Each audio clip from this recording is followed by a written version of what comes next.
जिस तरह से यहाँ 8 रुपये प्रति लीटर कमी की गई,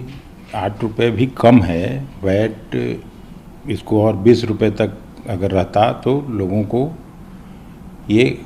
कमी नज़र आती। और पूरे देश में भारत सरकार को ये फैसला करना चाहिए कि सब जगह वैट कम करके और डीजल और पेट्रोल के दामों में कमी लाई जाए। देश में ज्वलंत मुद्दे हैं, जैसे कोरोना महामारी से लड़ने में जिस तरह से मोदी सरकार फेल हुई है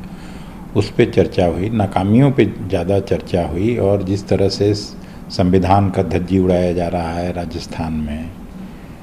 उस पे चर्चा हुई। बाकी जिस तरह से चाइना का जो इनकर्शन हुआ उस पे चर्चा हुई कि किस तरह से प्राइम मिनिस्टर ने सफ़ेद झूठ बोला देश को कि मेरा कोई 1 इंच ज़मीन भी नहीं गया है। इन सब मुद्दों पे चर्चा हुई। बाकी क्या रोल हो बाहर राज्यसभा के एमपीज और किस तरह से मदद कर सकते हैं लोगों को इस महामारी में, उस पर सोनिया जी ने बताया कि सब लोग अपने कैपेसिटी में भी संगठन से जितना मदद हो सकता है हम लोगों को करना चाहिए, क्योंकि जब सत्ता नहीं है तो संगठन के ताकत से ही लोगों की सेवा की जा सकती है। इस पे उन्होंने लंबी चर्चा की और सुझाव दिया। किस तरह के सुझाव दिए कि कोरोना महामारी से लड़ने के लिए कैसे लोगों के बीच पहुंचे, क्या कहा? नहीं, अब जो गरीब राज्य हैं या जो जहां हॉस्पिटल बेड की कमी है वहां ज़्यादा दिक्कतें आ रही हैं। दिल्ली में तो मान लीजिए ठीक है, बेड्स भी ज़्यादा है और धीरे धीरे अब यहाँ थोड़ी कमी भी आई है, लेकिन अब उत्तर प्रदेश और बिहार जैसे राज्यों में और जिस तरह से मुनाफाखोरी हो रहा है हॉस्पिटल प्राइवेट ये में ज़्यादा पैसा वसूलने का, तो उसमें उन्होंने सुझाव दिया कि नहीं, कांग्रेस के वर्कर्स को, लीडर्स को मिलके इसको रोकने की कोशिश करनी चाहिए और जो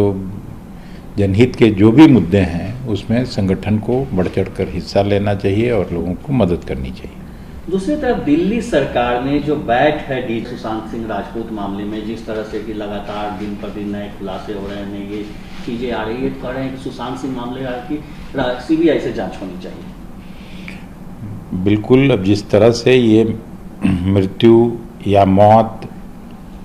या आत्महत्या जो भी हो, ये रहस्यमय जिस तरह से होते जा रहा है, और अब तो उनके फादर ने भी, मैं देखा कल परसों की एफआईआर किया है पटना में, तो इसका उच्च स्तरीय निश्चित रूप से जांच होना चाहिए, सीबीआई से हो या कोई सिटिंग जज के नीचे हो, ताकि सच का कम से कम पता चले और बिहार में और लोगों को ये उबाल पर हैं लोग कि लगता है कि इसकी हत्या की गई, तो इस साजिश का भी खुलासा होना चाहिए। और अब तक के एक दिन में के केस 52,123 केस सामने आए हैं, 775 लोगों की मौत हुई है पिछले 24 घंटे में। तो ये तो है ही, जिस तरह की स्थिति बढ़ती जा रही है। मैं पहले भी कहा करता था कि लॉकडाउन पूरी तरह से मोदी जी का फेल हो गया, और जिस समय लॉकडाउन था तो 41वें स्थान पर, आज हम लोग लगता है कि अब तीसरे से दूसरे स्थान की ओर तेज़ी से बढ़ रहे हैं, और एक आध महीना के बाद ऐसी स्थिति भी आ सकती है कि हम लोग अमेरिका को भी पीछे छोड़ दें। तो कहीं न कहीं ये बड़ा फेलियर है हमारे देश में जो शासन है उनका, मोदी जी का, और निश्चित रूप से करेक्टिव मेजर लेने की ज़रूरत है, पॉलिसी में बदलाव लाने की ज़रूरत है, ज़्यादा से ज़्यादा टेस्टिंग की ज़रूरत है। हम जिस राज्य से आते हैं वहाँ तो लगता है कि हर तीसरे घर में लोग कोरोना पीड़ित हैं और 1100-1200 बेड है मात्र, तो उसमें कैसे हो संभव है कि लोगों की जान बचे। और दिल्ली की कोर्ट ने 4 साल के किया है जो समता पार्टी के फॉर्मर प्रेसिडेंट थी जया जेटली और उनके 2 पार्टी के कलीग हैं 2000 और 2001 के करप्शन मामले में। अब ये तो कोर्ट का मामला है, कोर्ट जो तय करेगा उसके अनुसार, संविधान के अनुसार जो सजा है वो सबको भुगतना पड़ेगा। नमस्कार, मैं हूं मानक गुप्ता। अगर आपको हमारा ये वीडियो पसंद आया हो तो इसे लाइक और शेयर जरूर करें, और हाँ, हमें सब्सक्राइब और फॉलो करना ना भूलें ताकि आप देश और दुनिया की कोई खबर मिस ना करें। तो जुड़े रहिए हमारे साथ और देखते रहिए न्यूज़ 24।